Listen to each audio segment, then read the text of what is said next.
allocating the order.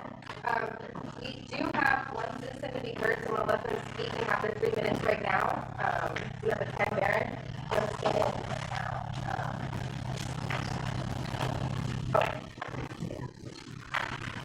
Where do I get to speak from at this We're point? going to have to speak about the 13. Doesn't really count on our agenda, but it's all. Yeah, my name is Ken Barron. I live at 402 Cascades in the Country Club, and I'm the director for the HOA there, particularly in regards to drainage issues within the Country Club. And today is approximately the 3-year anniversary of the major rain event that we had back in July of 2021, in which the Country Club and other parts of Rockport flooded so badly. To finish credit, we have completed projects at Pole 10 and Pole 11. We have 3 more small projects completed. We need new catch basins at the ponds at Hole 13, pond 14, and pond 17. With these ponds, if the overflow drains are not big enough to handle, and there's no secondary backup drain for those areas, so the water overflows into neighborhoods, streets, and people's homes. So we're looking to get the money to put 3 catch basins in. We don't need to add any new piping in. The piping there is big enough. We just need to create openings in the piping to allow the flood water to get into the pipes. The pipes are big enough as is right now. They are operating at far below capacity. We need to get flood water into those pipes by putting in catch basins. So I'm asking you to include budget money in your budget discussions for installing those 3 catch basins. Additionally, I would like to include budget money for doing your preliminary engineering study and budget for installing a new larger capacity drain from hole 1 to hole 10, the ponds there. That goes underneath Champions Drive. That will be a major project and probably require grant money to accomplish. But before we can ask for grant money, we need to know how much money we need to ask for. So we need to do a preliminary engineering study to determine that. So in your budget discussions, please include us in your thoughts. We need to resolve these problems because the money is not going to go away until you guys solve the problem. So hopefully we can include that in this year's budget. Thank you. Thank you. I'm going to do a roll call real quick. Ward 1? Here. Ward 2? Here. Ward 3? Here. Ward 4? Here. Mayor is absent, but we do have quorum, so we're now going to go into executive session. The City Council will recess its open meeting and convene an executive session pursuant to the Texas Government Code Section 551.071, consultation with attorney, to seek advice from his attorney regarding pending or contemplated litigation, a settlement offer, or on a matter in which the duty of attorney to a governmental body under the Texas Disciplinary Rules of Professional Conduct of the State Bar of Texas is comprehensive to Chapter 2 with. 1. PUC docket number 55942, petition of the ratepayers appeal to city water and wastewater rates, and 2. Water and wastewater rate appeals. We are now in executive session. 11:04.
city council meeting back into session at 12:41. We're gonna move up agenda items. No, we have business items. Regular session discussions. We're gonna move up top the hotel occupancy and tax fund, because we have all these people waiting for us to number one, so we're gonna do that next. Vanessa? So you have your binder with everybody's full application in there. I'm gonna boil the information down and present two scenarios that we staff and a few other people around have discussed that might be beneficial. The first thing I'll say is our estimated hot taxes this year are right at 1 million. I'm comfortable asking Robbie to push it up to 1.2, and that's about it. Our total requests were 1.6, so excluding our overhead and programs. So if you look in your binder, I think tab A,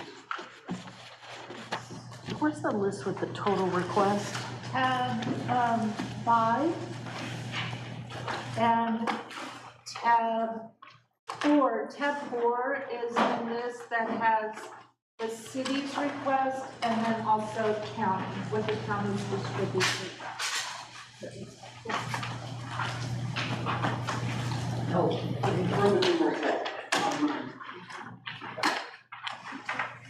I'm not sure. Okay, you're looking for a sheet that looks like this. Got it. Number 4? Oh, all right. This is everybody's request this year in yellow. This is what they've been awarded for the past 3 years. And this is what they're awarded from the county, or have been the past 3 years. So you can see what each group applied is getting, okay? That's just the base 1.6 with no city overhead or programs, okay? So then, what tab is this? Are these two? Those are Roman numeral 5. Okay, so if you go to Roman numeral 5, I'll present the more complicated one first. We have those requests here, and we have an option that we are presenting to take all of the marketing money. If you look on this sheet, nope, not that sheet. The original marketing request was about $700,000, right? Almost, Yes. yeah, 750, something like that. So in an effort to consolidate marketing efforts, an item we've discussed is taking all the hot marketing money out of every request, hiring a professional on city staff that does marketing, and put that money into marketing, get a board of stakeholders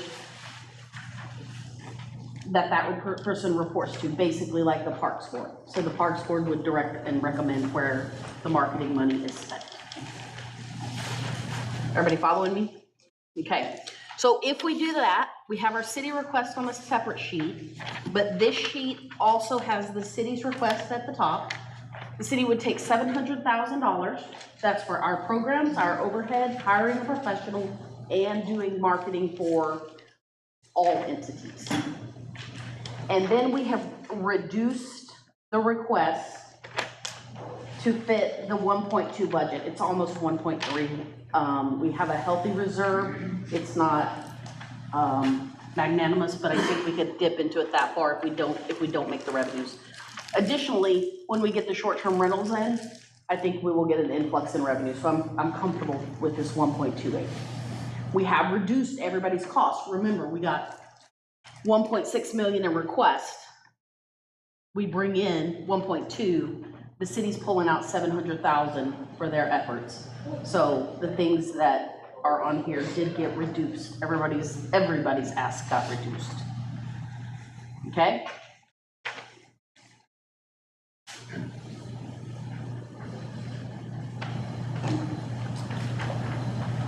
Questions so far? Give you a minute. With this, we would continue with the visitor center as it is. Shelley and her group runs the visitor center. We would need to pay them for that service because part of their advertising ask in previous years has supported a portion of the people, the building, and their ad materials and things like that that they display. So we would need to continue to fund that. We would only pull out the advertising, hire an advertising professional. In my mind, the board makeup is the art center, someone from the chamber, a hotelier, a restaurateur, and a council member.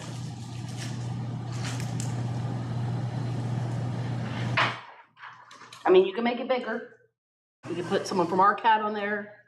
You know, you put the Maritime Museum. You don't want to get it too big. But we want to select people that are going to have the best interest of the whole group.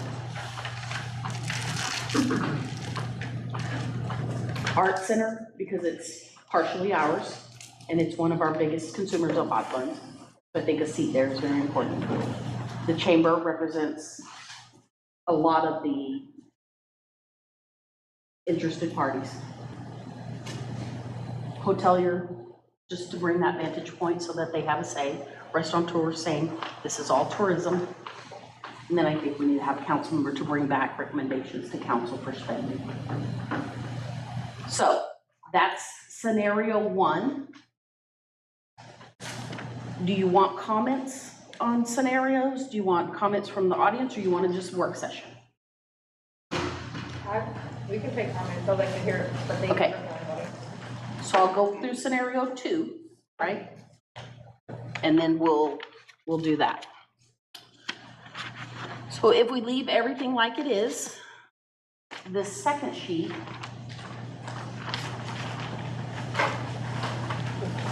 has the city's request at the top. Everybody else's request is as cut. We have a little bit of cutting to do on this one in the arts. We can only spend $360,000 and, no, that's not right. Hold on. 30%, is that right? 30% on art is $360,000 and we're at 357, so that's fine. So I think, yeah. It's the other one. Yeah. So this is everything as is. Everybody takes their own marketing money, they do their own thing. The city takes out $300,000 for programs and administration.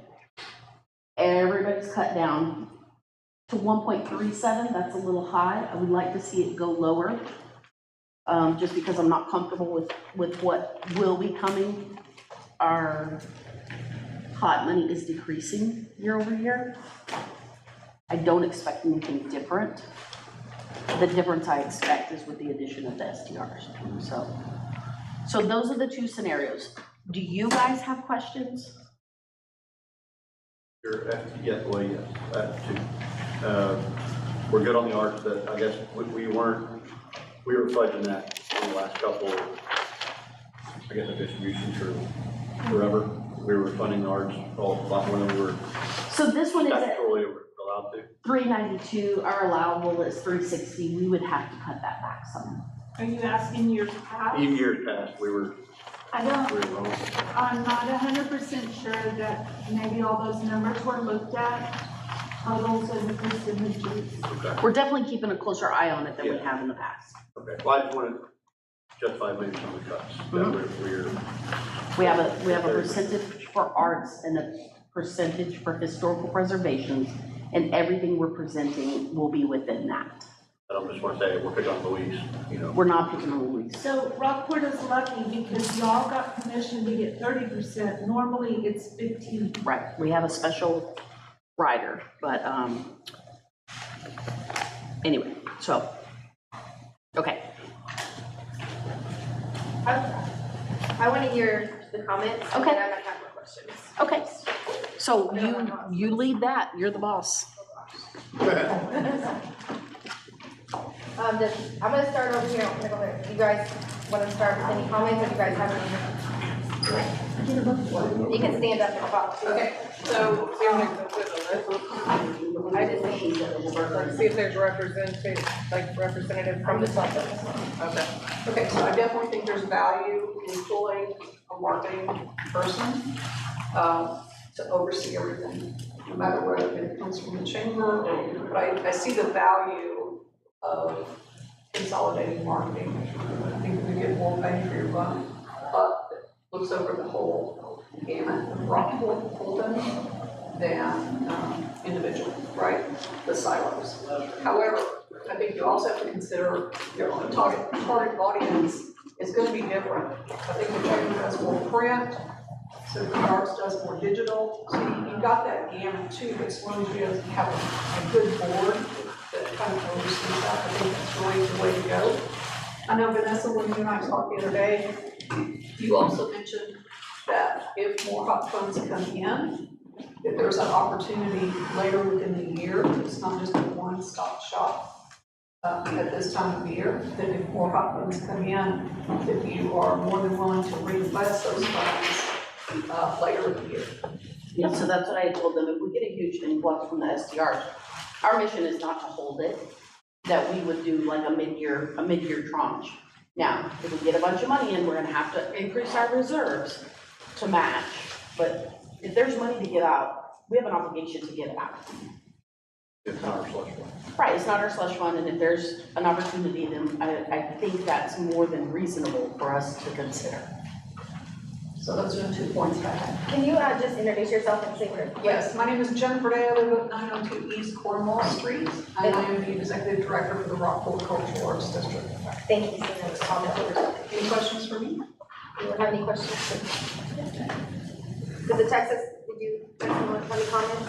You can stand up. Yes. Just introduce yourself. My name is Mike Labels. I'm the new executive director for the Texas Maritime Museum. Don't ask me about my address because I'm still trying to get that all down. I'll never look that up. First and foremost, I would like to say thank you so much for just doing this and having this available for everybody to kind of listen and hear. This is the first time, actually the second time, I was a part of the governmental affairs, and we kind of talked a little briefly about the scenario 1, scenario 2. I'm trying to wrap my head around it, and so I'm just very interested now again, much to this point. Scenario 2 gives the organizations an opportunity to apply those funds as needed for their own marketing availability, because each and every single one of us has our particular forte, where we're trying to do, how we're trying to do it. And so I'm very curious on how this council would navigate those waters, no pun intended. Obviously, the fact is that we're trying to make sure that each and every single one of our organizations are able to apply those funds necessarily so that way we can hit those certain markets. And that's what I would really encourage this council to really take into consideration. Obviously, taking a hit on any sort of aspect, all of our organizations really need those funds, but we also understand that there's only so much of that pot. But I would only just encourage that posing question. I'm all in favor of scenario 1 as long as we understand how those funds are going to be applied, as well as how it's going to be presented. Thank you.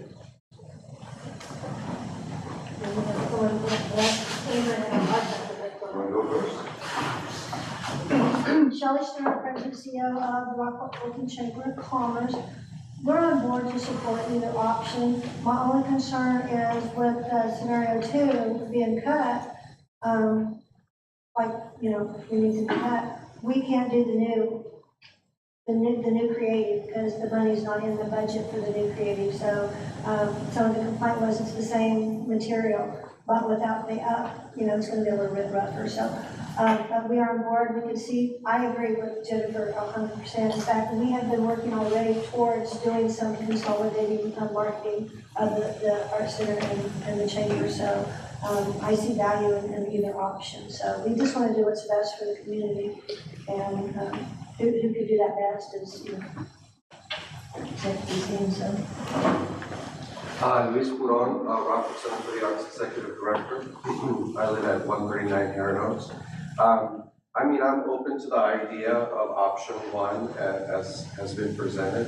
As far as advertising for our organization, I think all of you know how versatile we are and how all of the programs that we have require like a boutique advertising and marketing approach to handling all that. In my organization presently, I'm still very involved in marketing and the advertising campaign. And then we have another position, a communications manager. And we meet pretty much every single day to effect an annual campaign that is constantly changing. So we are not able to create advertising campaigns that are static because the shows, the music series, everything that we do is constantly changing every single month.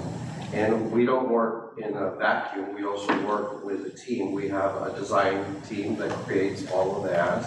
We have a media buyer that places all of the ads. So we really have like a team approach as to how we handle that. And I mean, I feel very strongly that we need to continue doing that because, you know, it would require more than one person to really have an effect in doing that.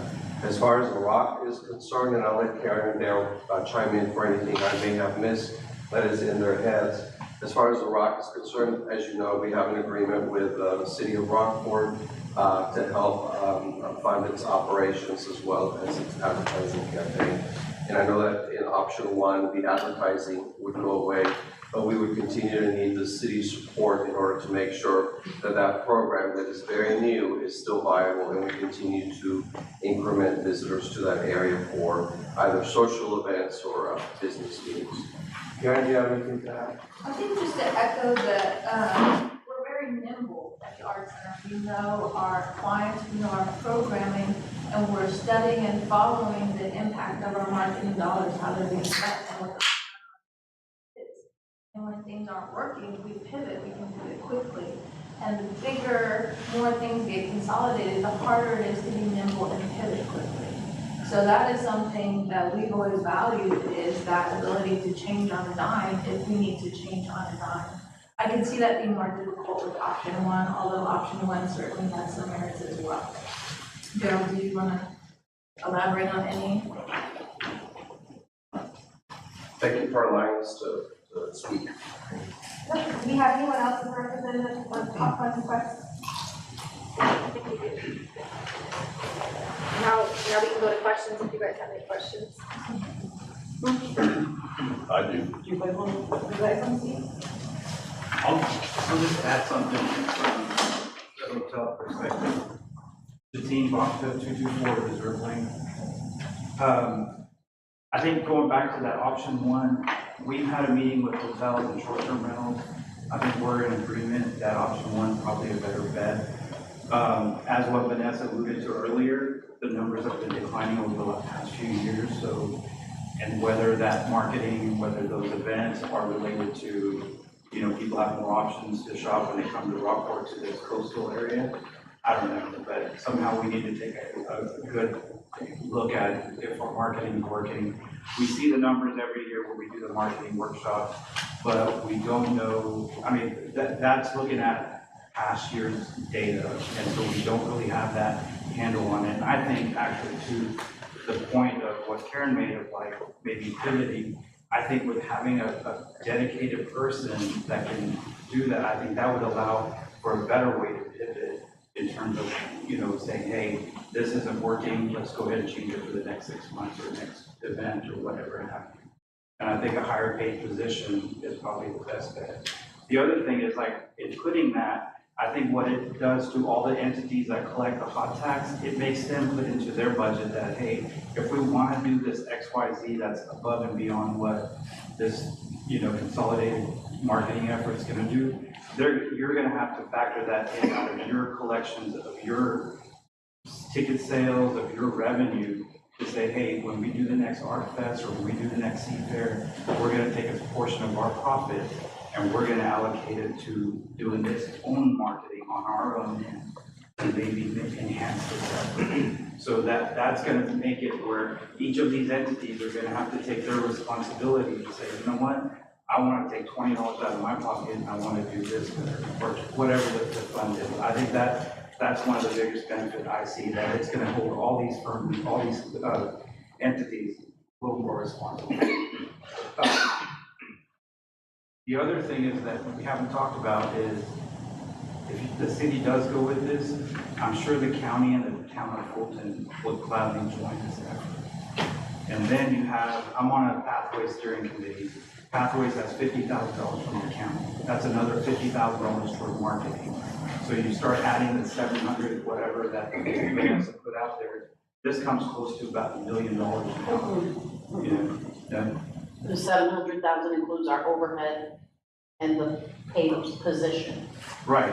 So it's not $1 million because the city gets. No, but I'm saying if the town of Fulton comes in, Okay. let's say their marketing dollars that they're allocating is $150,000. Most of their funds goes to Quasi-Dot. So town of Fulton comes in, the county comes in, Pathways, which is also part of the county with their marketing dollars, and you consolidate it and you have a MOU or whatever between these three entities. You know, I don't think navigation district spends anything, but on those three entities, you're pretty close to approaching $1 million in intake if you do add all of those together. And then the other thing that I think we've actually petitioned for is like increasing our sports tourism. Whether that's with the school district and the city and everybody else participating, we have to start looking at that. I travel a lot, and the times that I've been to some of these major markets, you'll see a lot of little kids checked into the hotel that you're staying at. And it's all kids playing Little League or whatever, you know, football, baseball, you name it, they're all there. And it's one of those things that we have for years and years we've neglected. And I think that's an opportunity to with this consolidated fund, put a little more effort into that sports tourism. And I think that's the only way we're going to get a little more increase on that collection.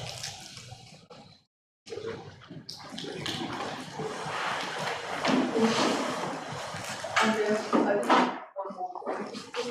If we go with option one, that the cultural district being part of that board, we hold urgent meetings, we have communication with the merchants, which is very, very important, so I would just throw that out. So no decision, obviously, it's just information. You guys take it back. We have our next workshop August the 6th. So that's when we'll be asking for a direction on this. In the meantime, you have questions for me, get them to me, and we'll. Did you guys have questions for anyone else today? How do you see that? Nope, zero. Shelley, what?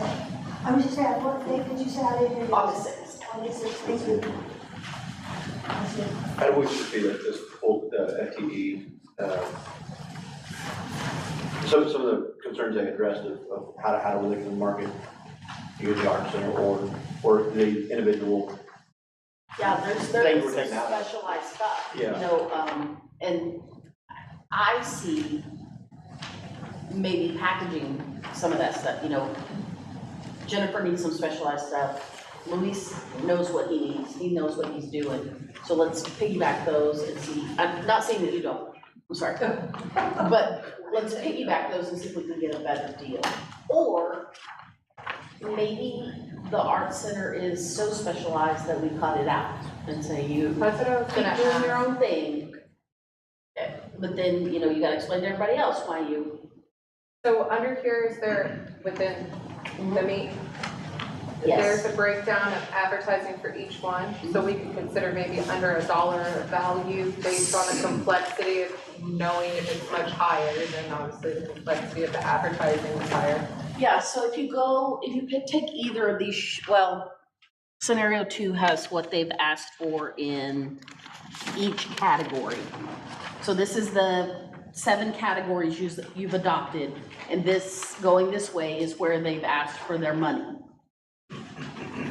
And then every entity you have a tab on. And so yes, you could analyze the complexity of the advertising. And, you know, known events, we know every year we're gonna do Seafair, Oyster Fest, whatever, you know, those things are. That would be a great opportunity to package those things. We know when they're gonna be, we know what they're gonna be, we know where they're gonna be. And then there may be some things that we say, all right, you know, Luis, you get this portion to make complete decision on the board, or I don't know. It's up in the air. We can make it what we want. And if it, hold on, if it doesn't work, we ditch it. But to Jatine's point, we gotta do something different. Maybe this is it, maybe it's not. Next year I might be here saying this doesn't work, probably the person go back the way it was. So I think we need to know the dollar amount of what it's gonna cost to hire somebody. And On this page, found under which numerical found? Board fund. it's the first ones, there's 2 pages, one goes with each spreadsheet, with advertising in-house and with advertising out-house. So there's the city's breakdown of what we're asking for on this 700,000. I see value in the option one, or scenario, whatever, the in-house. I definitely see value to that. What my concern would be that we're missing some opportunities for some of these, entities that are in the market or advertising that they've historically gotten. But I definitely see the value in doing it in-house. If there is a real specialized niche advertising that a particular hot funds person has been received from and works for them, is there any reason they can't submit that to this board that you're gonna have and go, hey, we understand you got most of our dollars in there, but this little thing here, and if we can piggyback somebody, great, but are we gonna, would they have that ability to explain that in each piece and go, hey, this is 5,000, I really gotta do this one? I think that could be one way. It could be brought to the board, go, hey, could you do this for us? But also, I don't want requests to be watered down by the board. So, if we give Luis one seat and he's continually sidelined for other things, that's not gonna work either, because obviously the board is gonna have the entire city interest at heart. You're gonna have your seat, but you gotta think of the whole before you can, I don't know. Make it a bigger board. That poses problems as well. Yeah. Maybe pull out the specialized stuff, get the generalized stuff to the in-city person. There's several ways it could work. If you guys want us to go forward with that, we'll have to explore it. We'll have to talk it through. We'll just have to talk to everybody here and see what we can make up. But to the point of they're able to pivot. If they see something's not working, they meet daily, they can pivot on a day. And we know how government bureaucracy works. We can't, you're not going to govern, Right. You're not going to get the board together and be able to pivot in a day, a week, or maybe a week. But, We're not pivoting at all yeah, right now. right now. But if we have this single person, I do foresee some issues with some of the entities where that are so specialized. Okay. You've got 2 options. Like I said, I'm here to answer questions. But I don't know how we cut one entity out of the whole group. It probably just could be by the value or the magnitude. But I think Jatine has a question, if you're still taking comments. Only short. The one thing that you have to look at is in years past, this has been really fragmented, right? Every group does their own thing. They're not bringing people in. There's not a common effort among and it's not just the city. It goes to the town, to the county, all of it. With this, you have a much better way. It's just pulling up more dollars at a single effort. And I think a lot of the things that we're saying, hey, well, it won't allow to pivot off of that. I think that can be accomplished. It's just a matter of bringing it to the board. And these events are not, hey, in a month we're going to have this artist, or we're going to have, no, it's planned at your level, I'm sure. And once we know that, then we can plan for these things with that board. That board can meet, frequently. And I just do not see that this would be in any way negative. It's something we've never tried, and I know it's not going to be day one, it's going to be a success. You're going to have to give it some time. But I just look at it as the money that we're going to put toward it in a consolidated effort is worth trying, especially when our collections are go in the opposite direction. So I'm gonna make my comment. Oh, I was just gonna say, I think that, the idea of bringing it all together, you guys are actually gonna be widening your advertising base. You're gonna have investment from all parties, because, you know, Maritime will want to see our CAD, advertising be successful, and it's gonna be a more collective team. You're going to wanna see the success of others, you're gonna promote, one entity's event for them to hopefully do the same for you and vice versa. I think it does kind of make the groups more cohesive. And so just kind of go off that, I mean, just kind of the history of hot funds, since I've been on council, we've always said, you guys have to start working together to get your advertising dollars to work better for y'all. And I don't see that happening in the last couple years that we've actually been having. It's always the same, yes, you have the specialized thing, but we're always seeing the same thing over and over again, even people that are coming into town. So that's where I come with, I can see plan one being better, because we're gonna be doing something outside the box, and we're actually gonna work together, just as you said, working together, holding each other accountable, making it all work. This is Rockport, you know, you wanna go to all these damn things, and everyone's sharing this and doing that, and whatever you guys do. I just think that really helps in the long run, to really hold your dollar to the most, and make sure that it's getting out there to most encourage people to do what they're supposed to be doing. And Justine, comment too, it also holds, it does hold you guys accountable for your own dollars that you're spending and getting out there and doing what you have to do in your own company. Hot funds is there to help, but we don't have to, there's always extra that we can always do to do better. So I think that's always going to be an important part of it as well. It'll also give you an opportunity to come up with new ideas for inclusion and promotion, sports events, and how we can get the groups we have now to start participating in hot funds, especially with the ordinance we've had to include sports within it. So the board can do more than just the direct advertising. You can think long-term on how to grow this. Anything else? August 6th. August 6th, ask questions in the meantime. If you guys want to get together again with me, we can pick around. Would y'all like to do that, or? Yeah? I would. Okay. Before August 6th, don't let me forget, Kimberly, and we'll try to work around. I can't work around everybody's schedule, but we'll do the best we can, okay? Is evening or daytime better? Huh? Open. It doesn't matter. We'll make it work. Okay, all right, I'll do whatever y'all need, so. Just a Huh? AC has to sell. Oh, And the amount on here would more than cover it. okay, so what is the salary we proposed for? So it says 125 on here for the ad person.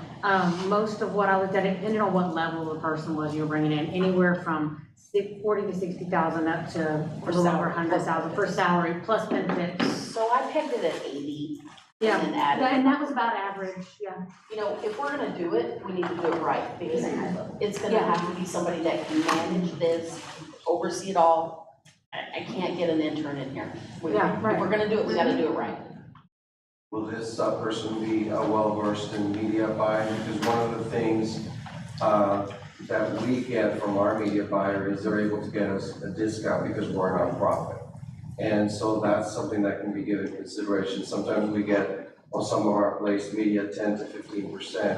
And then also the repetition of using certain, media outlets also gets you additional discounts. So my thought is, you guys hire the person, the board, whatever we come up with. I don't need to be hiring that person because, that's not what I do. That was gonna be my suggestion.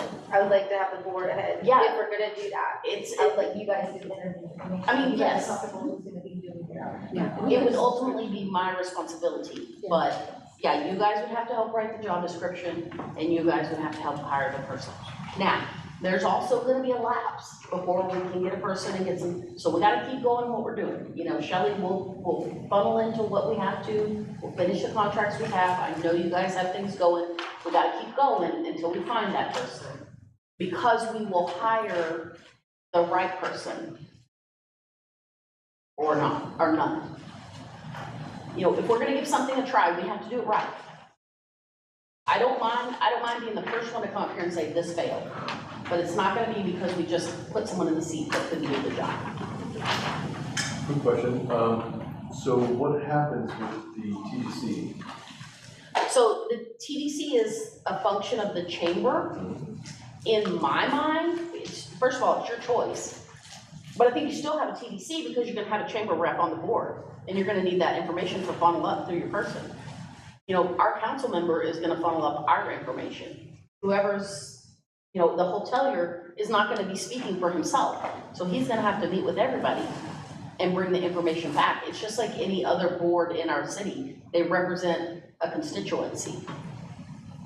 I may be Pollyanna as all get out, y'all, and y'all can tell me if I am. It's just something different. Okay, well, I think that we're all done there. I'll just take like a little 5 minute break, so you guys, if you guys, whoever needs to leave can leave, and we can clean up our lunch. Is there plenty of burgers? Is there plenty of burgers?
stop, 124. We're gonna go back to our base budget and cash scenarios discussion. Okay, so, I'm gonna turn it over to Robbie. Robbie speaks accounting, so just look to me because I understand it. But we talked about we have to do something new and different. So what Robbie is going to present is new and different. So don't panic, there's options. Bob's here to tell us if we're keeping within the realm of what we need to do. And if this doesn't suit y'all, we will find something else, okay? They just care about the candy. Did anybody hear a word I said? Okay. As long as they're happy, this is good. Okay. There's something about we weren't gonna understand the problem. Yeah, so Robbie's up here and I'm down here, so when y'all need to bring it down, just let me know. And I may jump in just for clarity, but. Please, absolutely, please feel free to interject if you have questions as we go along or we have these discussions. That's the whole point of this. And yes, thank goodness our financial advisor, Bob's here. Thank you for coming, Bob. If I go too off course, don't be surprised if you see a Diet Coke fly through the air. I'll be dodging and weaving. But yeah, just keep me honest. This, what we're discussing is for just preliminary budget, just for discussion purposes. The goal in this was to try to balance the budget using tools outside or over and above that 3.5% cap that we have on the M&O side of our tax rate. And I'll talk a little bit more about that later. We've been deficit spending since at least 2022. Again, I've just completed my first year. I've not had a chance to go back and look at a lot of things. So, but we have been deficit spending, deficit budgeting. We did not have a balanced budget last year, and we need to stop doing that.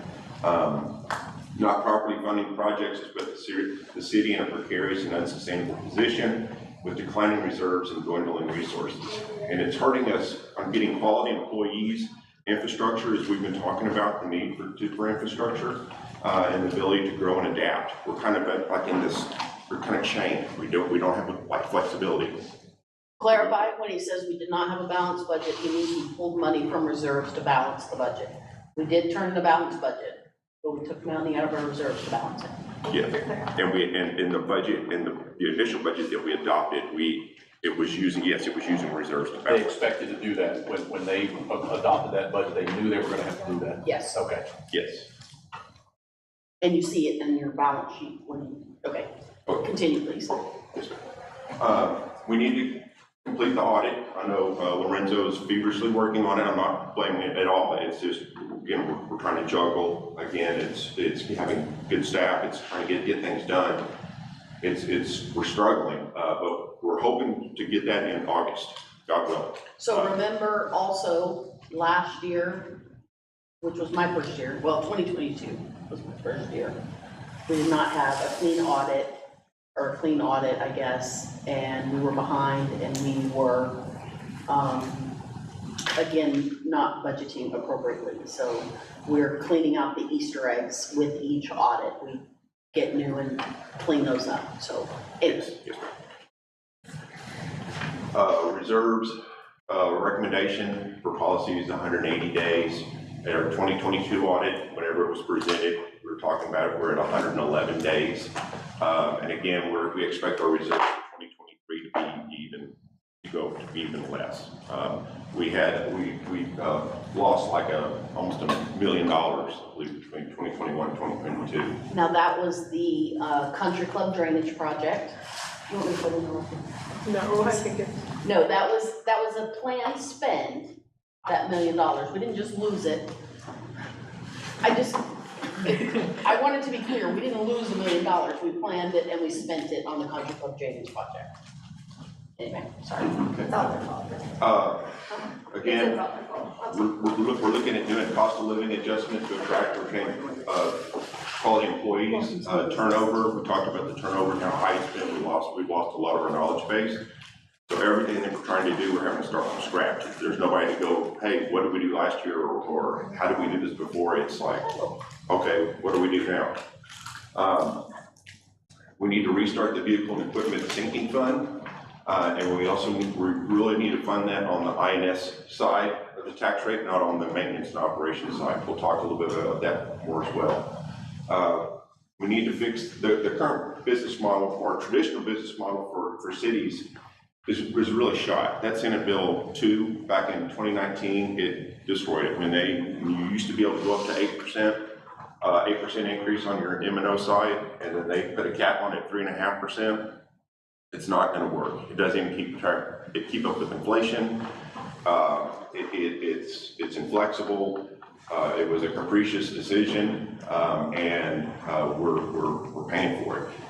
Really, what it's done is it's pushed for cities where you used to be able to cover things with a tax increase and cover for everyone. Kind of like what we were talking about earlier in our executive session. We're now having to be looking at user fees.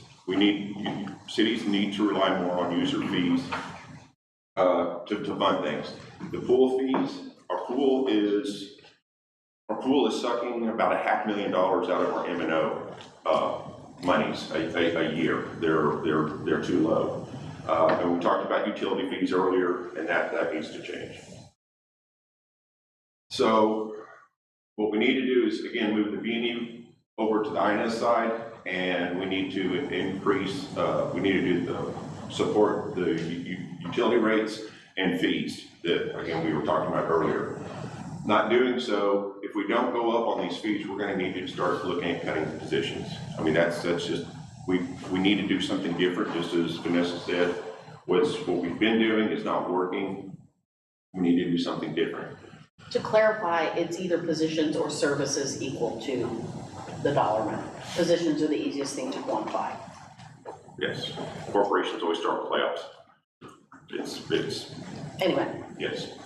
General revenue funding tool, we talked about this at the strategic meeting back in April, I believe it was.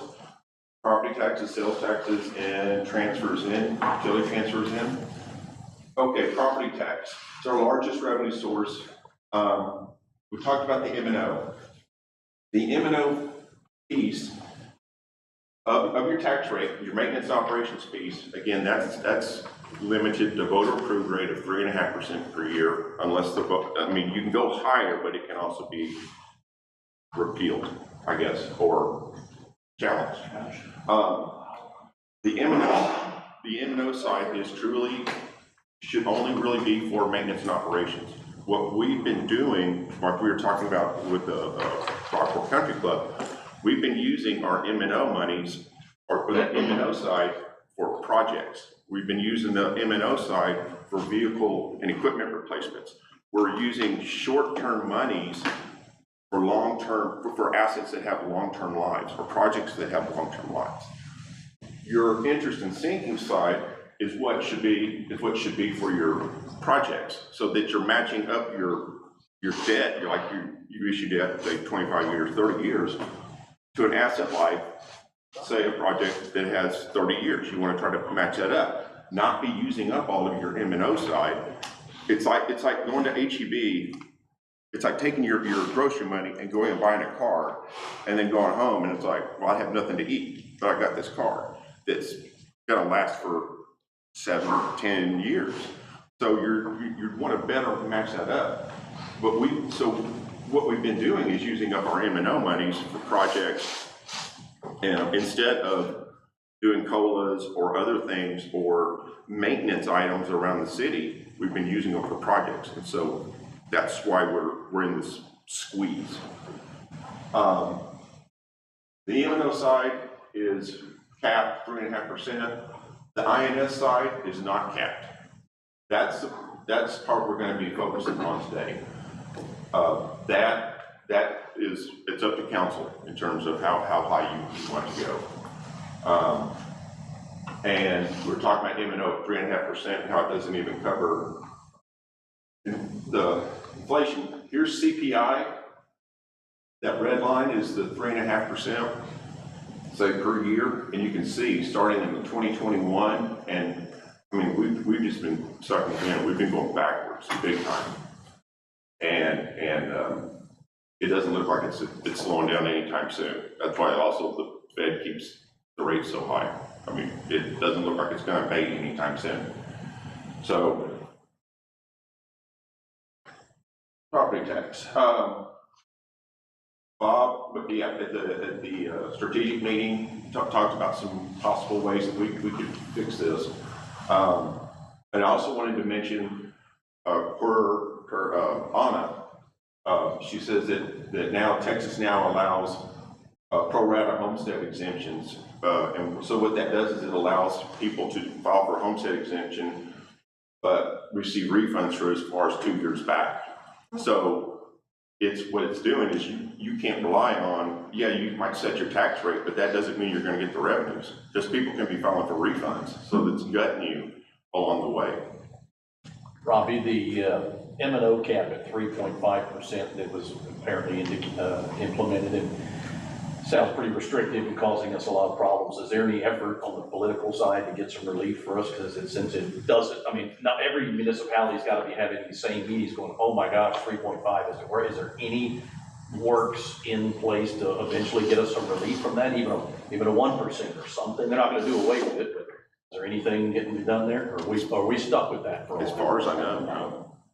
No. Yeah, it's I not, don't even think TML has been putting it on their legislative agenda. because it would be TML. Yeah. So. I would think it would be him. So as far as I know, no. Okay. And yes, every city is facing the same problem. When it talked about our freeze adjusted values are up about 5% from last year. That's the lowest growth rate since 2021. So things are slowing down on the property tax side from a growth standpoint. New taxable values coming online. Those were down 10 million from last year, or 16%. Lowest growth rate, again, things are slowing down. Number of properties being added to the rolls, relatively flat. Freeze adjusted values, this is just an example kind of showing is the values, as your values go down, your tax rate has to go up. As values go up, then the tax rate can come down. Since we're slowing down, that would show that the tax rate going higher. And we do not have a tax increment available for 2024. We had one last year that we took, but we don't have one. I checked with Anna and she said no. So the M&O, here's kind of what we're looking at. M&O, 3.5%, that's at the top. The INS rate, I know it's going up at 6%. What the INS rate includes, you're saying, well, not 6%, 6 pennies. What that's doing is moving over almost all of the debt from the utility side, and putting it over on the INS piece. It's taking the B&E and putting the B&E as part of CIP instead of out of M&O, out of the maintenance and operations. The CIP projects, including completion of the city hall, for additional funding, that's in the CIP. And then what this is doing is also, what it's trying to do is to balance the budget and leave us enough room for COLA and for a police officer. Because I know one, but I mean, So stop right there, please. Okay. So I heard everything he told you, and I hope y'all understood it. I do a little bit. But if we do M&O 3.5%, which is as much as we can take on M&O, it gives us this $405,000 down here at the bottom. That would be our total budget increase. Our base budget, we only increased our budget 2%, so less than inflation. That $405,000 does not cover that percentage of our base budget. So on the INS, the scenario he's proposing is to go up 6 cents, which would give that 1.7 million. Now, there's options, but that's what we need to fully fund everything as we are today. add a COLA, add a comp, okay? Next page. Because you're spending it already. We've been spending it for years prior, because we've been deficit spending, so we're already spending it, we just haven't been funding it. Is that the voter approval rate though? Is that has to go vote, or is that the budget? So our understanding is the M&O is what works on the voter approval rate. Okay, sorry. Yeah, so this should not require, if we stay at 3.5 and come up with the 2.2 there to get your budget, that's just normal, we can proceed with that. So what you would be doing is going from 0.36 to 0.42. I'm sitting too far back to see good. Okay. Sure. In this scenario, don't freak out yet. This is just, this is what we need to function, not in the deficit. Okay, keep going. Okay. And again, you have the ability for this bottom number, for that INS, that's on y'all, there's not a cap on it. So what does this do? What does this mean for the average taxable home? What about the penny, the cost per penny? If you go up on that INS side, it's $34 for each penny. And so since that previous scenario showed going up 6 cents, that would be an increase of $200 on a homestead, on an average taxable homestead. Per year. Per year, yes.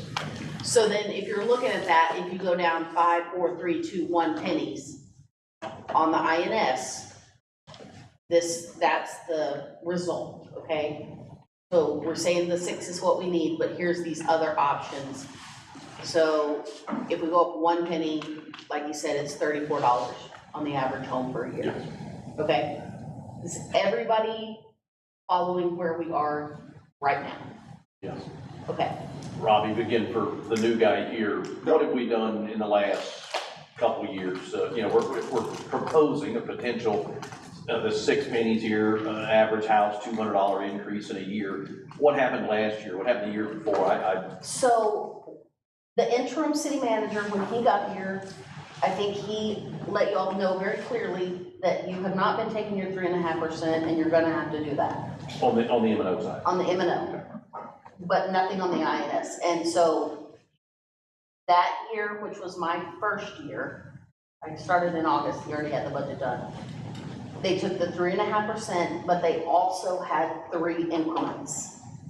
That you can look back 3 years and save up a little bit. So he took all the increment and the 3.5%. Last year, we gained another increment, and we took 3.5% and 1 increment. So we've only stayed within that 3.5% allowable.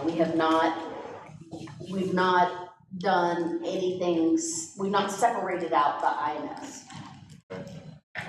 All right, so we basically haven't done anything like this in a while. That's why I'm saying this is new. We've never done this. Yeah. Well, it's new, but. So also, earlier today in executive session, I mentioned our debt capacity is low because our INS tax rate is low. Is that a true statement, Bob? Well, your debt capacity is low as it is measured against your existing INS tax rate and the growth rate of your tax assessment valuation. Okay, there you go. As we discussed in April, to the extent that the elected body is prepared to raise the INS tax rate, you can generate additional capital capacity. There you go. So if we do, let's just say we went with this 6 pennies right here, that would give us, raise the ability to borrow a little more money to do the capital improvements we know of our company. So if you go, he may have a thing on this, but I'll jump ahead. If you go with the 6 pennies, we are then gonna ask you to take out $4.1 million in debt to cover the B&E,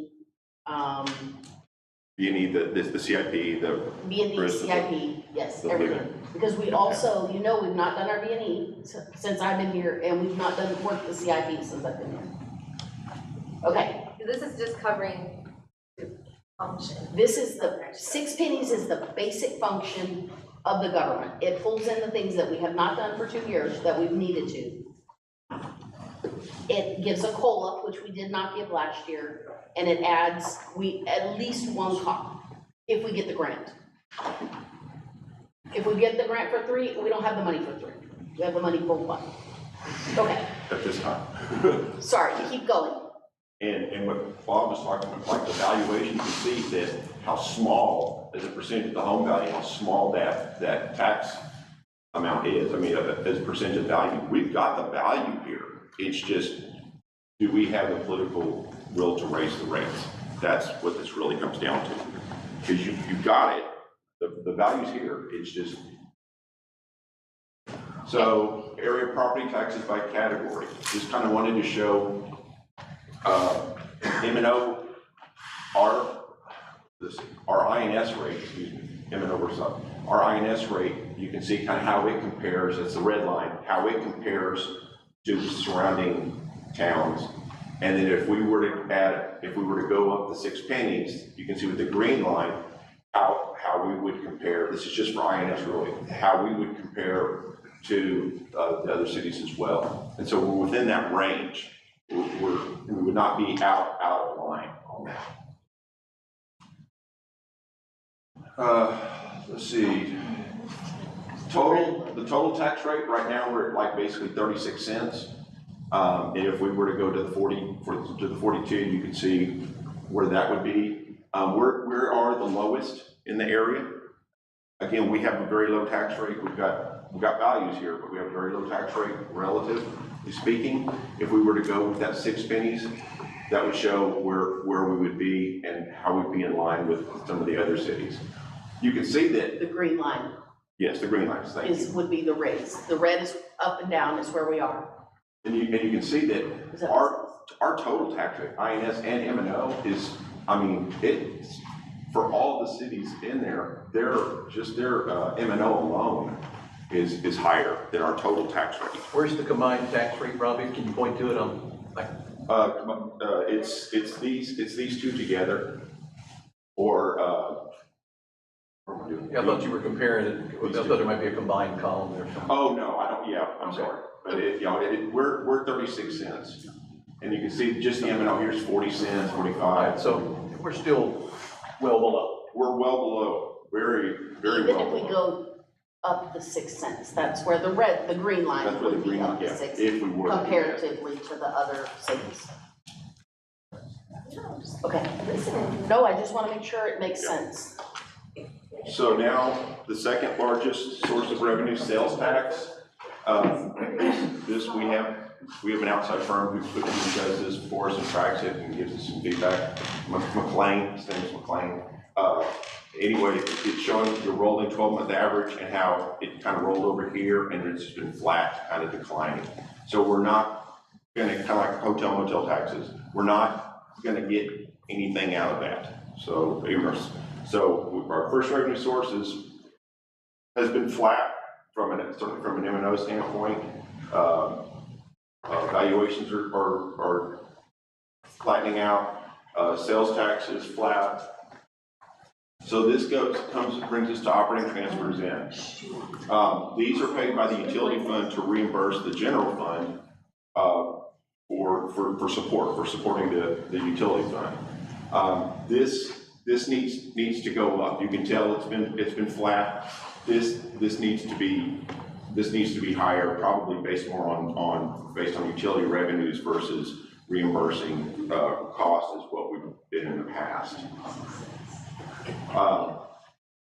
The reserves, we're talking about general fund. Here are our expenditures. Where the 180 days worth, if you wanted to, try to be there. Our general fund balance has been well below it. We've never touched it, and it even dropped again. Again, we had that almost $1 million general fund hit in 2022. When did we implement that 180 though? It was after 17, right? Or before 17? Before the hurricane? I don't. That they went up and increased it to 180. The 180 days? Okay. That's been that way since, I want to say early 2000s, because it was before Kevin Peru started. Okay. So recommending is move the debt service from utilities to the INS side.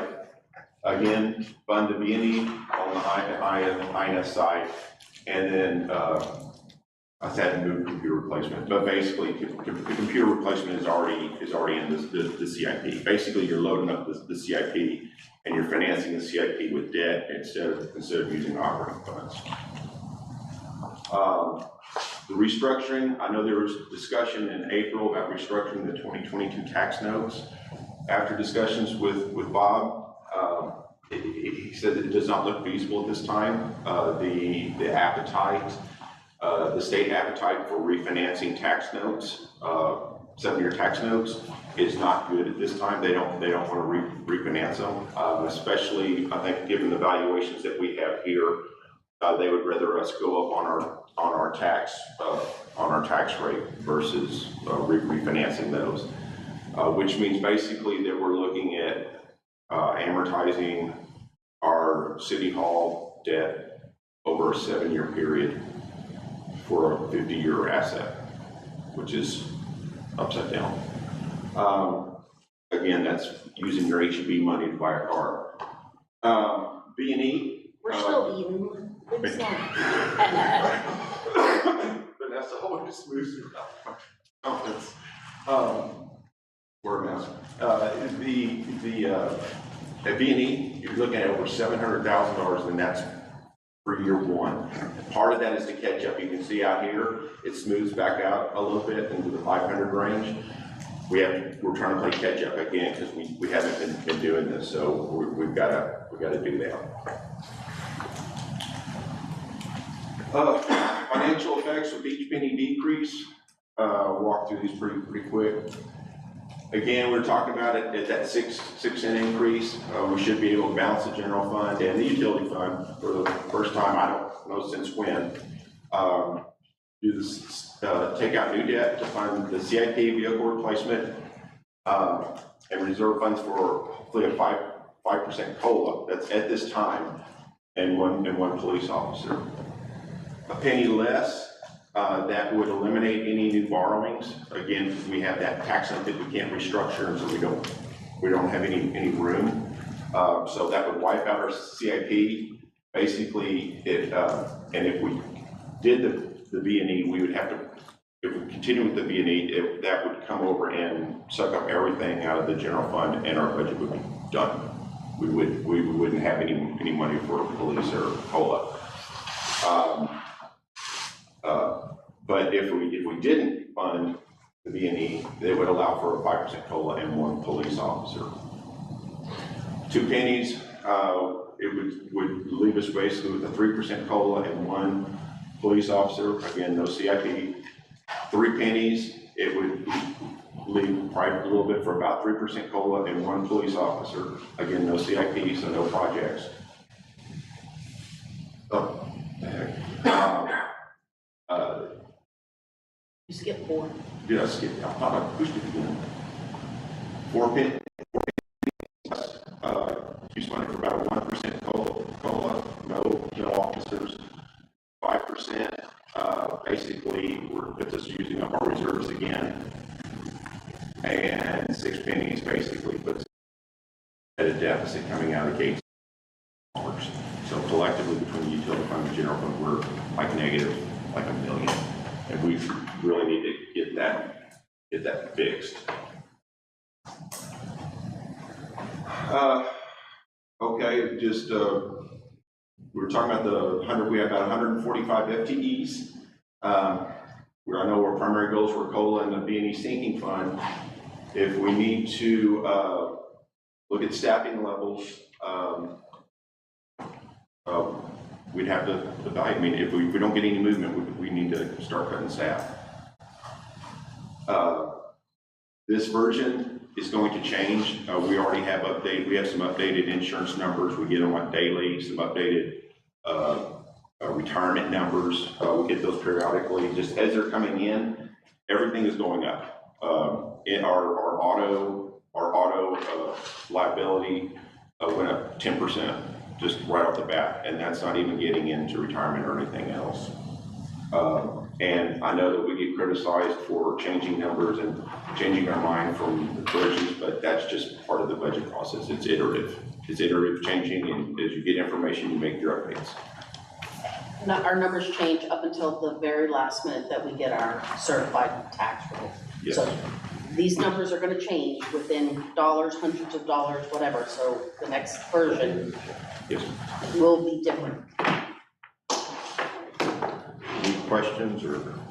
Is the 6 cents, is that the maximum for a voter initiative, before it goes to the voters? There's not a cap on that debt side. As far as we know, there's no INS cap, right? You could go up 10 cents. If y'all wanted to go crazy with CIP projects, you could potentially do that. Crazy, But- that's not a good. Hold on, additionally, we did cut the CIP down, we have our year one. Yes. We picked, I think, 4 projects that we could do, our forest high priority, and put it in with that 6 cents. So yes, if you wanted to do the whole CIP, I don't think we have the debt capacity.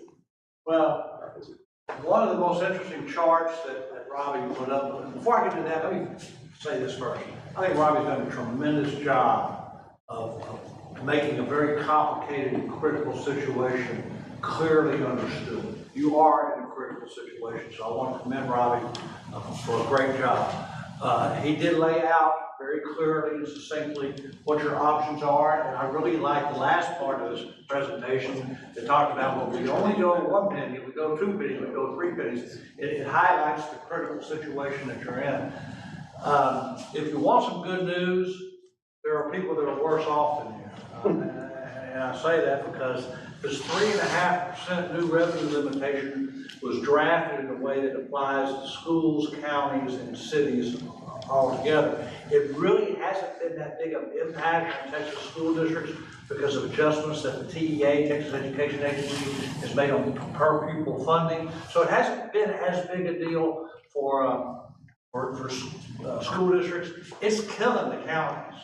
It is killing the counties. And the reason it's killing the counties is the county doesn't have the diversification of revenues that you guys have got. They don't get sales tax. They get some, but only outside the incorporated cities. So their sales tax revenues are dramatically lower than they are in most cities. And of course, they don't have utility system revenues. So if there's any consolation to you, counties are worse off than you guys are. That does not make us feel better. It does not make you feel better, I know. I and people in my industry have been actively advising schools, cities, and counties since this legislation was passed 2 legislative sessions ago, max out that 3.5% every single year. And I had people, particularly counties, who I was predicting, I think accurately, were going to get brought into this. They said, well, we don't need it this year. I know you don't need it this year, but you're going to need it in 28 and 29, and it's not going to be there if we don't take it down. And the chart that Robbie put up there, I love that. It demonstrates 2 things. Number one, where you are in your peer group. So you've got plenty of capacity if you've got the political will and when I say political will, I don't mean just the city council, I mean the community as a whole in terms of voting debt. You've got plenty of room to still be modest tax rates relative to your peer group. But what it also demonstrates is that if you look at the city of Central, who's out there with a 70 cent, 69 cent M&O tax rate, them taking 3.5% gets them 3 times more money than you taking 3.5%, simply because their existing M&O rate is 3 times larger than yours. And this is precisely why we were advising cities and counties in particular, take that 3%, build your fund balances, even if you don't need it, take it 4 years ago, because you need that base number as high as you can get it when you get to that critical mass. So that's an important chart to understand, and again, in 2 ways. You're starting off way behind the curve, because the number that you get 3.5% off of is so much lower than the number that your neighbors get 3.5% off of. And then also is the debt capacity. So debt capacity, and I explained this in our April presentation, can be defined in a dozen different ways. Historically, the way that we define it, and this has been true in Aransas County, is with the tax-based growth that you have, and the declination, the reducing of debt service payments that you have, how much debt can you issue within the context of your existing tax rate? Never mind going up with your existing tax rate. And as I demonstrated in April, Rockport's got $37 million worth of debt service capacity. The problem is you can't get to it till your short-term notes for the city hall pay off. So we're talking about 2029 before you can actually access that capacity without having a negative impact on your tax rate. Now, what Robbie is proposing is a 6-cent increase in your INS tax rate to fund the B&E, as you talked about, as well as giving yourself some numbers, some room for the COLA and the police officer and some desperately needed other capital improvement projects. You can do that because, as again Robbie accurately pointed out, the INS tax rate is not capped the way that the M&O tax rate is. So under other circumstances, a 6-cent increase against that 14-cent existing rate, percentage-wise, it's going to look big to your taxpayers. Your director of finance here showing us it's $205 is the average value in this home. So people are going to notice this, but within the law, you have the ability to do that. The reason that I think that increasing the INS tax rate, at least to the extent that we're talking about covering 100% of your existing debt service, is a good idea given the critical situation that you're in, is that it allows those utility system revenues to stay in the fund and be available for transfers into the general fund. So that is the single strongest source of revenues that you have to deal with the 3.5% cap on your M&O side. So that absolutely needs to be done. Robbie can probably tell us, I can't, just the debt service transfers alone, how much of that 6 cents is that? The debt service transfers alone. Put me on the spot on that one. Probably about 3 cents would be my guess. Probably, I think it was around that. So I think that you absolutely need to do that. But it's also true, one of the first 2 or 3 slides he showed, we talked about the need to maximize user fees. He talked about the fact that your city pool is draining $500,000 a year out of your general fund. We need to have a similar analysis of your peer cities. What are they paying for garbage pickup? What are they paying for water and sewer rates? We need to be raising our water and sewer rates to augment the viability of this. Yes, ma'am. We have a professional study that gives us what we need for water and sewer, and it also analyzed all of our fees and it recoups the cost of service. So this includes adopting that plan as well. Oh, that's important to know. So these numbers already assume that the increased water and sewer rates are going to be in place. Nope. I misunderstood you. It assumes that the professionally analyzed water and sewer rates are going to be implemented and the user fees are going to be implemented. They are not all increased. Okay. So those are important.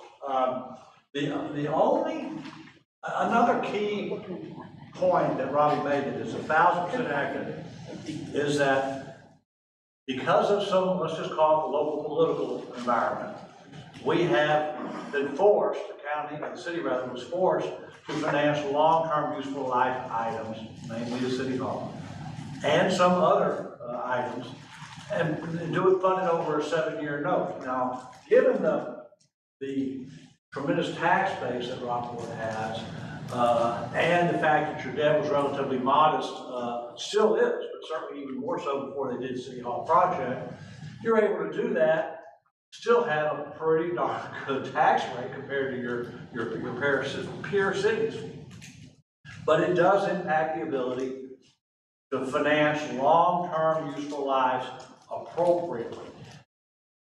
Funding the B&E on a 7-year tax note is certainly going to address a critical problem the city of Rockport has in terms of those needs, and I certainly don't want to understate that. But that short period of time is also going to have the same negative impact on your longer-term debt capacity as the City Hall financing had, simply because we've increased the rate over a short period of time. It is a viable thing to do. You need the V&E. It's not up to me, it's up to you elected officials to decide how you're gonna prioritize COLAs, police officers, as well as vehicles and equipment and so forth. So that's why you guys got the county elected. But it is going to, the more debt you have on a 7-year note basis, the more problems you're gonna have. Now, I'll say this, they talked about $4.1 million. Not all of that is short-term useful life stuff. Some of it is longer than that. You've got the local political situation. Are we gonna be able to vote bonds, or are we gonna be able to issue certificates of obligation and match up the debt to the useful life of those projects? Not all of that $4.1 million is short useful life. A lot of it is probably half of it. When you look at computers and the V&E, computers. 30%. It's small, yeah. So, ideally, we would be able to issue certificates of obligation and work around that 7-year glitch. But the bottom line is that this city has got great tax base.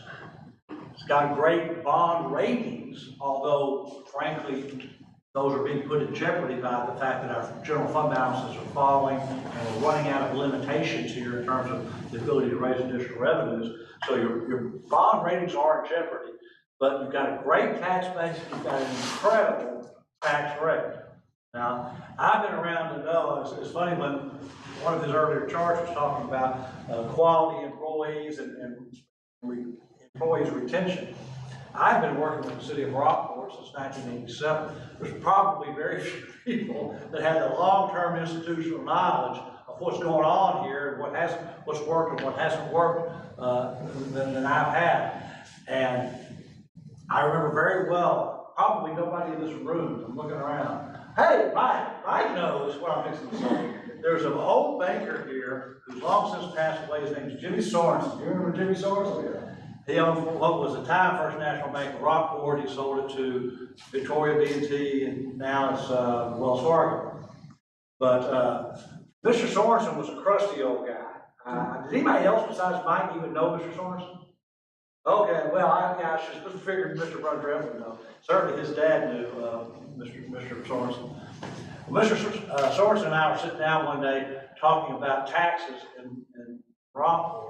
And this would have been the late 80s, mid 90s, somewhere in that time frame. And I said, Mr. Sorensen, you guys have got among the lowest city tax rates in the state, among the lowest county tax rates in the state, and among the lowest 2/3 school district taxes in the state. 85% of the state of Texas would kill to have as low tax rates as the taxpayers in Rockport have.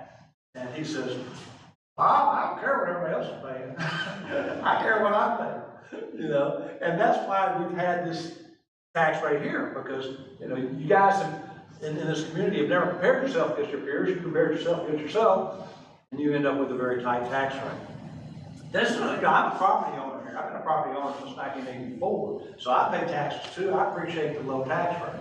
But to get to the question the gentleman was asking about capacity, the biggest single factor, particularly given the very strong taxable assessed valuation this community has, the single biggest factor in your capacity is how much is the community, not just the elected officials, but how much is the community willing to tax themselves. So I think you've got, again, I'm beginning to be redundant here, you've got the opportunity to have dramatic capacity within your existing tax rate, but can't get your arms around it until about 2029 when your existing short-term city hall debt pays off. Other than that, I think Robbie did a great job. I'm happy to answer any questions I can help you with. Yes, sir. I got a question, depends on who wants to take it. I want to make sure I understand. If we were to go with the 6 cents that you proposed here, it looks like it will get us the one officer and some of the things that kind of gets us in an okay position, not great or good, but an okay position. And if I'm understanding right, we, especially on the INS side, the last few years, we haven't done a lot there. So is it true to say that when we try to present this 6 cents, that we'll have to explain to the folks here in town that, you know, some of that could have been done the last few years? And my final piece of the question is, what are we gonna have to do next year? If we were to approve this 6 cents and save the day and get you what you need right now, and maybe some of that could have been done last year, that's probably a minor point. Are we gonna hit them with 10 cents next year, or where will this take us? When should we have to readdress that? Do we have any forecast? If we can get this passed at 6%, again, that's a big if right now. Can you tell me where are we going to be for next year?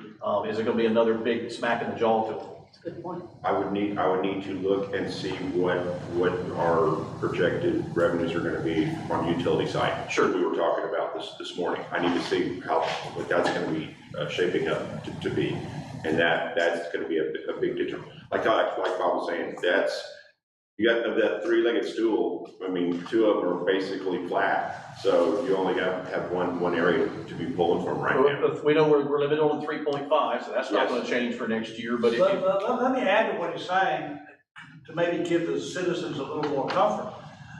We're talking about 6 cents here, and he hasn't done the math, but he and I have a sense is about half of that is transferring debt service that's currently being paid from the utility system to the INS side. If we're paying 100% of that debt service out of the INS side now, we can't go up on the INS side anymore as it pertains to the existing debt. So unless there's another issuance of debt, we're not going to be able to come back next year and say, without voter approval or without what we call passive approval, you're not going to be able to raise arbitrarily that INS tax rates another 10 cents because you don't have the debt service that's currently outstanding, being currently paid from the utility revenue system that you can transfer. You're transferring it all now. You can't do that again because there's no more debt service to transfer. Okay, so preliminarily, we might be able to say this. Okay, you know, this is where we are, folks. You know, we're looking at a 6%. What do y'all think? And you know that this should be where we'll be for another year or 2 after that, or something like that. Well, we'll take the 3.5%. Yeah. But we won't take an additional INS increment. We can't justify an additional INS increment. We have to take the 3.5%. We got to do that anyway. Yeah, the 3.5 M&O is going to have to happen, but that doesn't sound too bad. Well, let me clarify something about this 3.5%, and I don't think it's been mentioned here today. It's important. 3.5% is what you're limited to unless you get a voter approval tax rate.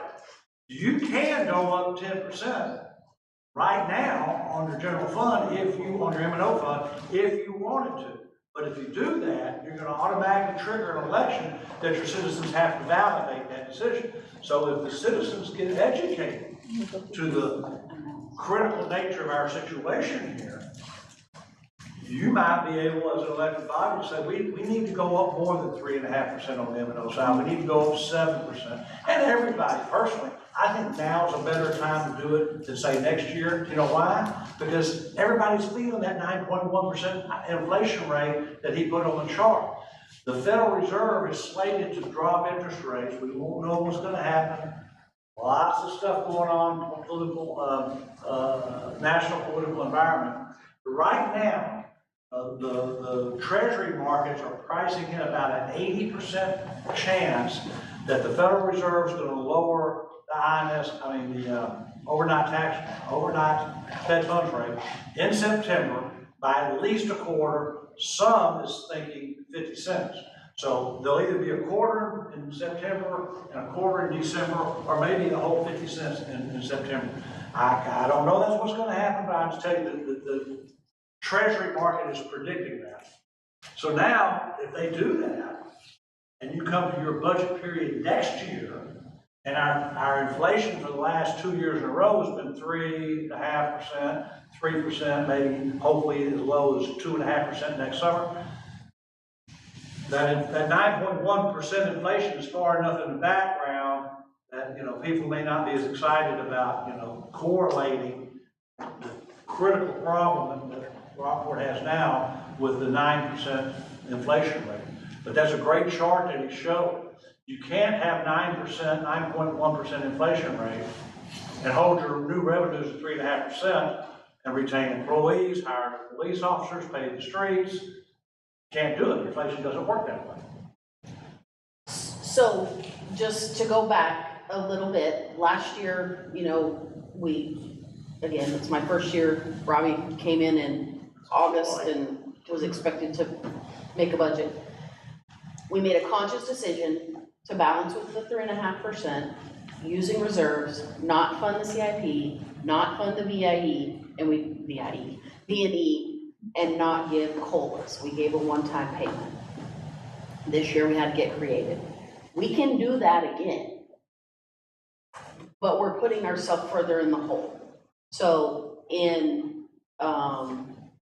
Robbie's quest to move me to his side on this issue, he has succeeded. And I think this is probably the most creative and least painful for us to get back where we need to be. Listen, can I make a comment? Maybe, depends. Well, I think it should be warranted, because I want to take it one step below, just the tax rate and what it does to staff, department budgets. I think y'all been, of this council and, you know, in the last 20 years, you've been seeing the same budget for the last 20 years. I can tell you that. It's only been fluctuating on certain things like the $1 million. That sticks out to people because they've never seen it before. That was a stipend to compensate 10 to 12 years of $125,000 drainage budget, which is not a drainage budget if you look at any community. So all the problems were stacking up behind it, and we're still seeing this. And at some point, you know, we have people working here now that are spending the money because all that maintenance is catching up. That maintenance is just gonna go up. And we're gonna be to a point where we're not gonna be either conservative with our budget, bringing it to council, or you're just gonna see us spend it on that side because we have to, because it's critical infrastructure. If I can't pump water to our citizens, are we gonna get the green light to pay for these pumps and the upgrades that are $200,000 to $300,000? Like, these things have to be done, sewer plants and distribution sites. And so I've seen it happen. I've operated the same budget in a department, at the street and drainage department. Now I'm seeing it in the water, sewer and gas. And we are upgrading stuff that my uncles were in charge of that haven't touched them in their careers. So I think it's time for a change to maybe fund some of this stuff, because we're catching up to those people that, you know, drop that to us. We've kicked the can as far as it. The can's down the road and it's fixing to fall off. And we're doing a great job, but we're spending money that's dipping into reserves. And I think let's replenish it, and I think it'll start tapering off, because as we're doing it, you know, we're having to shift some of this money around to, you know, all these projects came in at once because they were all put in. And it's just, if we can spread them out, you know, CIP, that can be done. But the critical maintenance stuff needs to be addressed, and it needs to be funded. If it doesn't get done, that's why you haven't seen it fall off, because nobody was doing the work. The money wasn't there. So I just wanted to add that to that.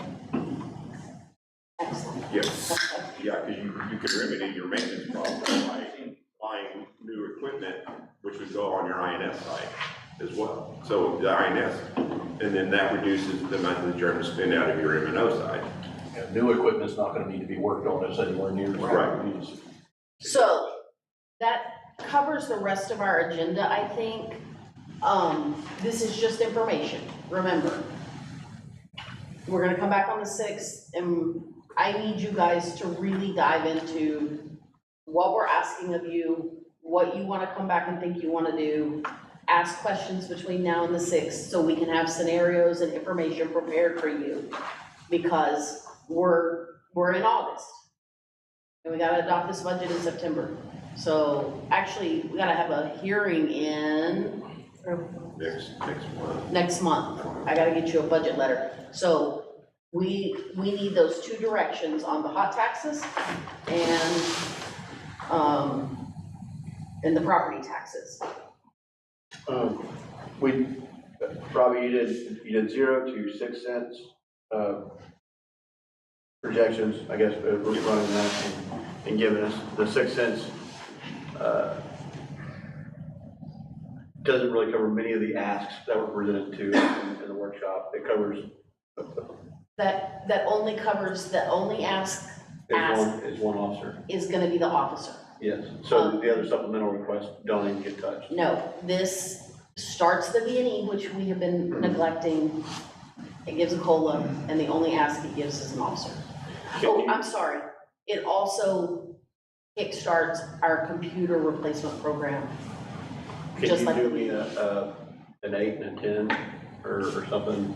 I mean, I know that's good, but. So, as Bob was saying, we probably can't go to an 8 or a 10 because we can't justify it on the debt side, correct? Well, you can't do it on the INS side, without voter approval of new debt. But you can do it if you're willing to do it on the M&O side with a voter approved tax rate. No, we don't want to go.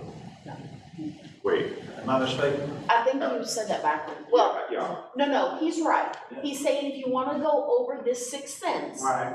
you need to put it on the M&O and go to the voters, because we don't have the capacity on the INS to go more than the 6. Gotcha, okay, so 6 is basically our cap without. We couldn't go to Plus, 7. let me add one other little technical thing here that you need to know. That 6 cents includes the assumption of issuing $4.1 million. $4.1 million. And we would have to start almost yesterday. Yeah. If we're gonna issue that in tax notes, we can do that. That debt has to be outstanding at the time you adopt the tax rate, or we can't legally adopt the 6% tax rate increase. We cannot levy a tax in anticipation of a debt. The debt has to be outstanding at the time that we levy that tax. So if we don't get the tax notes issued before you adopt your tax rate, you're gonna be limited to that 3 cents. Well, we would have to chew into our reserves on our debt service fund. Oh, okay. Well, we could do that. Well, we could do that, or we could do a tax anticipation, you know, there's a couple skins that we can play with, but fundamentally, the law says you cannot levy a tax rate in anticipation of the issuance of debt. The debt has to actually be issued at the time you levy the tax rate. So 6 cents and 5 cents both assume an assumption of debt. 4 cents does not include any assumption of debt. Okay. Can you put up what 4 cents does for us? It eliminates the CIP. That's Okay. what, yeah, after the first penny, it wipes out the CIP. What was that? Very good. You wanted 4 pennies left? 4 total, Go to 2 pennies. Nope. I go 3, yeah. Yeah, there we go. right there. So that would give us no CIP, 3% COLA. We still get B&E out of that? No. Out of 4 cents? But we're not, we can't fund COLA and police officer out of INS tax. No, No. but it frees up the money when we move, Transfers from the. frees up into the M&O. Can we get the tax certificates done by September to allow us to adopt this? Tax notes done, tax certificates. Okay, well, whatever we gotta get, I don't know the difference, that's for, can we get this done, or otherwise we're just stuck with this, and this is. We get a tax note, we start immediate. This is information. Brad wants 10. I know. I didn't say I want to It's on see it. record. I said I want to see it because we're not, with the 6 cents, we're still trying to. We're trying to catch up. Yeah. And there's no way, Robbie, we could go to 7, even 7? No, if you. I don't wanna go to the election and all the cost and aggravation of that. No, if you bolster your CIP. Yeah, then- if you issue yeah, more than you can go up to 8 cents. we issue 5 million, sure, we could go to 7. It depends on what you're How much financing. you have to go to You just add to your CIP. No, No? no. So yes, you can go higher. You can But get we the have to replacement issue more pumps that Ryan's talking about. You can get improvements that are needed. Yes, you can do that. Yeah, so if you wanna go to 10, you could take your CIP and fund the whole year one, which would probably put you at 10 or 12 or whatever. We just picked out this minimal Yeah. part. Now, I wanna say this, kinda. Right. Would ask you to, not do more than you need, because Exactly. again, we're talking about a 7-year financing that's gonna impact your longer term Certainly. capacity. So get what's critical, but let's don't get more than we have to get, because it's gonna have a delirious impact on your tax rate and future debt capacity, because how short that financing is gonna happen. But as some of the capacity is open, in by 29. Yes, 29. yes. As some We're of gonna have a that big falls kick off. at 29. Yeah. At the existing rate, if the INS was kept constant. Yeah, but we're not gonna keep it constant, we're raising it, and if we issue in 2024, first step payment in 2025, now we've got part of that tax rate flowing over to 2032, right? So we're still gonna have some debt capacity here, probably 28, 30 million, but the more short-term debt we issue, the longer it's gonna be before we can access that loan. Access the 35 million, 37 million. So, would you guys, Yes. is it your pleasure that you give us direction to head down this path? Would you like for us to stay on the 3.5% path? Where do you want us to go between now and the 6th? My feeling is, of course, I'll talk to some constituents and whatnot, but the 3.5% is we have to. I feel like we have to grab that. No, that's a given, I'm sorry. Yeah. That's good, you gotta do it. Got to. And then the 6 cents. Right. I don't want to say it's a political suicide, but as Ryan stated, the can's been kicked, and the 6 cents doesn't even get us deep in it, even supplementals. What's the city right up the road that went broke?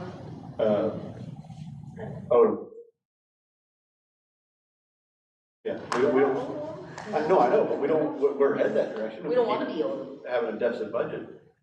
We can't run out of the checkbook or the savings account forever. You have 100 days worth of reserves We have a very healthy tax base.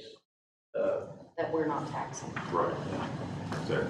If, Bob, I want to make sure I understand, if we're considering this, situation here, maybe 6, maybe 8, wherever we end up there, do you need direction today to start those tax things? Or can we hash this out, take till August and still give you time? I'm gonna unofficially start tomorrow. Okay. And because I gotta get some ducks lined up with your bond attorneys and with some other people. On your previous agenda, there was a meeting set for August the 6th. That's our next I would meeting. really like some clear direction by August the 6th to go or no go. So that's what we've said. They'll come back and tell us where we're going from there. That may be fine. No, Do we have a meeting on the we can still 30th? do the debt. We can still do the debt, we just wouldn't give it to the tax assessor collector. And again, it's just a debt service. Is it come out of needed? reserves, out of Well, our debt. Maybe, hold on. Do y'all want to? yes, I'm exactly on that. Yes. But. I just want to clarify, that was my question. I asked a lot yesterday. I don't remember offhand. Especially whether we get it. Okay, hold up. Interest on it. We do interest only the first year. Maybe like, Is that Tuesday? Right. No, I don't want to We see can't give it it. to Honor because you can't streamline it. you want 30? Brad, The reserve. I'm on shift that day. I'm not having a meeting on the 30th. Mr. Rodriguez, I'm not an elected official, so I don't get a vote, but I will tell you, personally, even as a taxpayer here, I think the 3.5% and the tax rate impact of moving that debt service to the INS side, which is 3 or 4 pennies, I think that's the minimum you have to do. You can decide to not do the V&E, you can decide to not do the CIP, and that would be the difference between 3.5 and 4 cents versus 6. But personally, 3.5%, that's a no-brainer. You got to do that. You have to do that. And I would say moving up the debt service from the utility system to the INS side is something you just got to do. So I think 3.5% and 3 or 4% on INS is the bare minimum. And then you get to say, well, do we have to do the V&E? Can we postpone the CIP? This gentleman's gonna have a different attitude. But I think 3.5%, moving the 3 cents from the debt service into INS, I think that's just like a bare minimum you gotta do. And, you know, we're presenting this to people, we're all taxpayers too. So we're gonna live, everybody in this room, except for Robbie who lives in Corpus, who is gonna live under the tax rate that you impose, so. He does have a much higher. Yeah, he has a much higher tax rate. He can take his punishment, because he deserves it. I think just do the 3.5 to. You may want to move to Rockport. Just saying. You know how we have like the columns? Huh? Usually, yeah, like the columns, do like 3.5 to a 6, put it on there. Do a 3.5 and do a 6?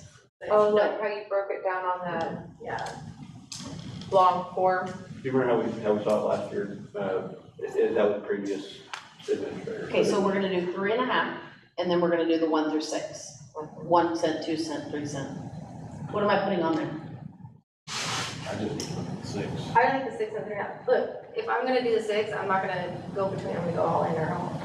It's like. Yeah, the difference Like- between a 2 cent and a 6 cent to me, we're gonna talk to, well, Tad talked to me, but the 2 cents doesn't get us anywhere. It doesn't move the needle. No.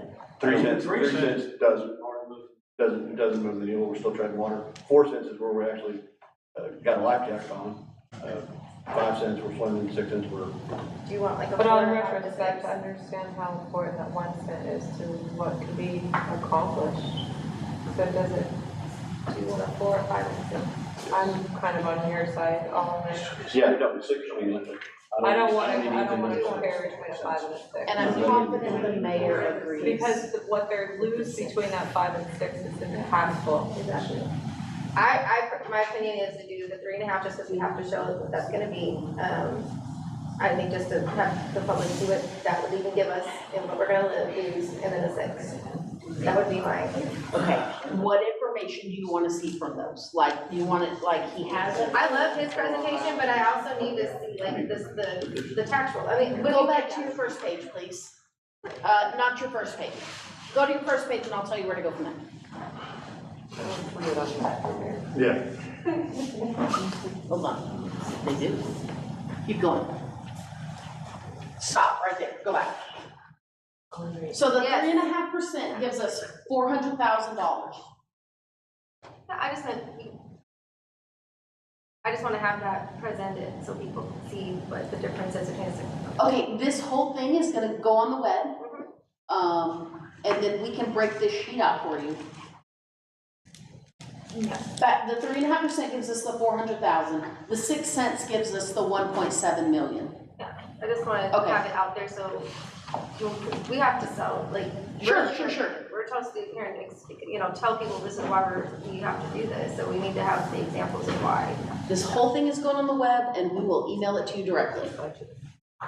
Can we also show that the incremental increase per, to a average homeowner in the city of Rockport? Yeah, the whole thing's going on there. No, so show that $205 if we do 6 cents per. Can you go to that? That one? Yes, ma'am. That's going on the web. Okay, sorry. The whole presentation. The whole presentation is gonna be on the web. If you want us to break out a sheet and a PDF and send it to you, we'll do that. We'll send the whole thing to you. I'll give you whatever you want. Can you send that to me? Can I do what? Send me the PDF so I can put it on. Yes.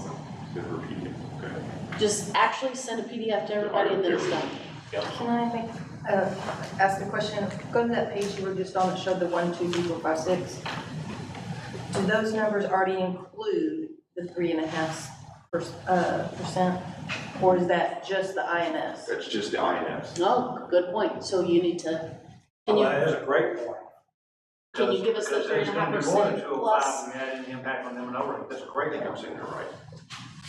Yeah, can you double check that, Robbie, and see if that's M&O and INS together? Yeah, so we need, I think it's just. so we need another column, what that 3.5% is gonna do, and then add it up. Okay.